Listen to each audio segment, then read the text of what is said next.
Hello, and welcome to another episode of Climbing on the Bookshelf. I hope I find you all well wherever you are in the world, and you're all planning your holidays, which I hope is climbing related. Drop me a DM on Instagram at climbbookshelf, or an email, climbingonthebookshelf@gmail.com, and I'll include your escapades and give you a shout out on an episode. Also, let me know if you're reading any mountain literature, and I'll include that too. Don't forget to rate and review the show, as this really helps with discovery. Thank you. As you've seen by the episode's title, this is part 2 of the Steve Roper interview that was very kindly sent to me from the AAC library. I'll give a shout out again to Shane Johnson, Katie Souter and Pete Takeda. Thank you for all your help. With this recording, I have managed to produce an episode that covers one of Steve Roper's books that is still used and followed even today. It undertakes one of the biggest challenges in North American rock climbing. It is, of course, the guidebook 50 Classic Climbs. To all of my North American listeners, you will know just how important this book is, and please do get in touch with how many climbs you've done from the book and even record or write a little synopsis of the routes. Send it to me and I'll include it in the part 3 episode, which will be released later in the year. In this recording you will hear mainly Steve Roper talking about everything to do with writing the book, what climbs to include and what not to, the actual layout, how many pages, the size of the book, and all that needs to be thought about even before beginning to put anything on paper. Also in the interview, which I can't take any credit for as it was recorded back in 2015, is his co-author of the book, Alan Steck. The interview is hosted by Jim McCarthy. What an absolute gem of a book this really is. Looking at the route list, there literally are some cracking climbs to complete. So why don't you take a little time to listen to one of the most influential climbing writers of his age talking about his book 50 Classic Climbs. Well, when did you guys first think about that project? Or conceive of it? It's too bad I don't have my laptop here because I have virtually every meeting we had records of the lists that we made. They were dated, if you remember that. First of all, it was 100, so I'd say 2 years before we thought of 50 classic climbs, we thought of 100 classic climbs of North America. And we made a list, just purely from memory. Oh my God, you have to have snowpatch. Oh, you have to have this, have to have that. And then the slight arguments or discussions about how many pitches you want. You can't have a one-pitch climb, so the Schwab gunks are out, unfortunately. We can't have something that's incredibly difficult. Although we did, the Hummingbird Ridge. Yeah. And so on the list, pretty soon we said, we did some proposals to each other of what makes a classic. Seen from a distance, does it look good? Is it good and safe and, and popular maybe? And does it have a history to it? So the list got whittled down year by year, month by month. For say 1975, maybe. I have this all written down on my laptop, a whole sort of history of I'd say, see September 23rd for the next version of the thing. So every 4 months, maybe, we'd meet here maybe once every 2 or 3 weeks. And then also, of course, who's going to write this? And a climb like the East Ridge of Temple up in the Canadian Rockies, we had not done, we're not going to do probably, and who do we know who's done it? How can we get photos? Very difficult. So the list got whittled down and down to 50, and it really wasn't firmed up until months before we turned it in, because it was none other than Michael Kennedy, who we had more or less contracted to do a ridge on Capitol Peak near Aspen, a ridge on Capitol Peak. And then he didn't come through, and there were no photographs. And so in desperation, we chose a route at Lover's Leap, which did not exactly meet our criteria. It had no history.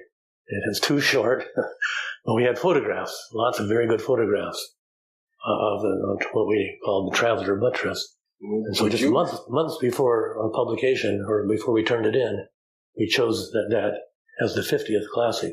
We'd never even thought of it before, but we had to have a 50, you can't have 49.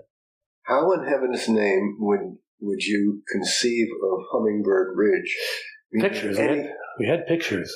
Steck's fabulous photographs. Well, the term criteria was, it is a scene from afar. Yes. It's a beautiful objective. Which it is. From afar. Which it is, yeah. That's true enough. Fabulous photographs. Two. That's two. History, 0. How about safety? Safety and difficulty, 0 or 100, whatever. Of course, you could not foresee the future, but some people have actually criticized the insertion of Hummingbird as being a rather sadistic choice. Well, we're sadist, I guess, yeah. Long before that, people didn't think so much about the Hummingbird as many others where people were getting killed. The Liberty Ridge on Rainier, yep. And the famous Northwest climber Lou Whitaker wrote a nasty letter to us and to the Sierra Club maybe, and said, your book is killing people. There's about 5 people who have died on the Liberty Ridge. And then we said, I remember I wrote back to the Mountaineers books. This was many years later. And I said, look at Fred Becky's Guide to the Cascades. Steck and I were utterly disgusted by the layout, the presentation there. All the photos were gray, totally gray, and we submitted beautiful, half of them, beautiful black and white prints. Horrible maps. The maps at the start is sickening, done by a child. And then the entire layout is not very pleasing to the eye. We're very, very disappointed in it. And then, of course, it sort of lay low for 5 years, and we didn't hear much about it. We got a few royalty checks of $200, $300 each. So we were not ashamed of the book, but we were disappointed in it, and never thought it was a project that we had to do something. I had no job. Steck had sort of a job, leading people to the Galapagos, if you call that a job. Horrible work. Terrible. It must have been very difficult to be in mountain travel at the time. So we won the project. This was 1976. We won the project, and as I said, we made the list 100, then 90, then 80, down to 50, because we thought the book can only be an inch thick, so 4 pages for each of the 50. It's 200 pages. That's about right. And strangely enough, Red Rocks doesn't appear. Yeah. Well, I guess they're happy about that.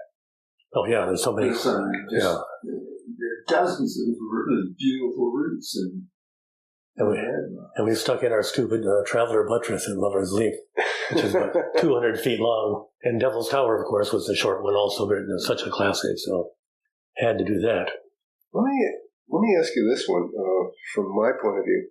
How come you chose Lotus Flower Tower rather than Proboscis? You knew about Proboscis, of course. Well, your route came later, didn't it not? You and Galen and... No. You and Royal and McCracken. Yeah. No, that was on Proboscis, you're right, yeah. Core, Royal, Dick McCracken, and myself. It might be the beauty of the route. Okay. The iconic photograph of Lotus Flower. Yeah. Well, I imagine a solitary crack going the full distance of the entire climb. I think we were boycotting all Jim McCarthy's climbs, so. Right. I thought as much, but. Okay, now to know. So now, meanwhile, the true story of how we actually wrote this stuff. Steck wanted to do very personal stuff, and I said, we haven't climbed more than about 25 of these things ourselves, for Christ's sake. How can we do it first person? We can't. So we have to do everything third, and historical stuff, and that should be fairly easy. Steck, meanwhile, is going through a divorce, not a bitter divorce, but a divorce, and occupying a lot of his time. It's 1977 by this time. And you were otherwise occupied, no question, with mountain travel, divorce.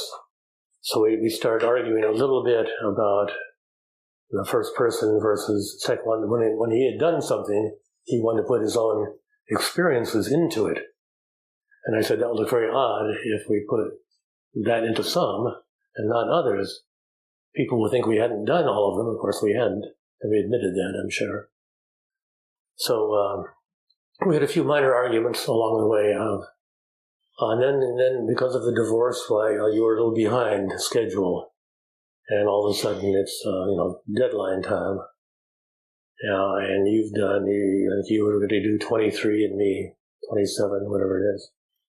And you were falling behind a little bit, so I took over a few of yours. And it got a little chaotic near the end, the deadline approaching. Do you remember that?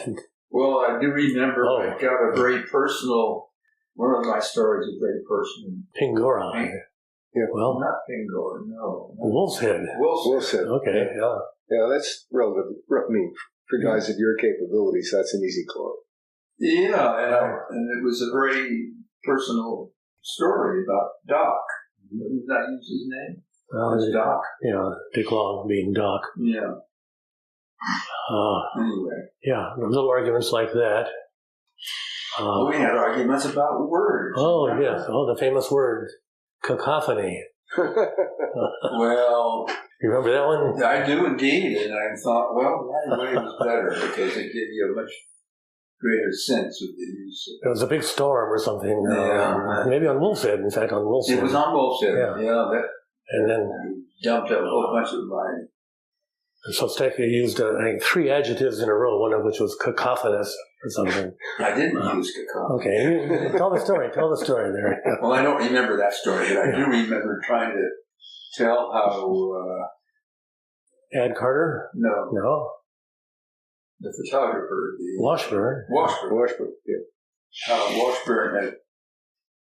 we're talking about Alaskan peaks. How he hadn't been climbed yet. And so he was kind of outlining the routes where you might put your camps and everything. So I said he choreographed an ascent, a temple, whatever the peak it was. Oh, well, you can't use a word like choreograph. Choreographs for dancing, Like Jim's first wife, as I recall. Diana. Diana. And, perfectly good use of the word. Like you use other words like orchestrate. Why not use choreograph? Well, I've mellowed over the years, so I'll accept that one. It's and then writing. So Steck was writing up the Mount Rainier account, and Sierra Club had now hired Pratt for very part-time. Hired Pratt, who actually, he's a good writer, we know, a brilliant climber, we know, but also a pretty sharp editor. And so Sierra Club hired him for like $500 to go over certain things that we had written that were unclear, perhaps. And Steck had said about Rainier, it's a volcano. And so Pratt immediately said, "We're up here, right here in this room." God. And Pratt said, "It's not a volcano. It's either a dormant volcano or an extinct volcano. You have to. It's not a volcano. It's not dormant. It's not extinct. Well, it's still. I know you've been there at the top. Yeah, I know. There's stuff bubbling in there still. So my second wife, was here at the moment, and I said, "Let's all draw a picture of what a volcano is." Just we all get a piece of paper here and draw a volcano. And so I just simply draw a cone. And my wife, or Steck, did a cone with stuff spurting out of it. And then somebody else did something else. There are 3 versions of what a volcano is. And so Pratt kept saying that, okay, Roper's right. This is the volcano is just a fucking cone.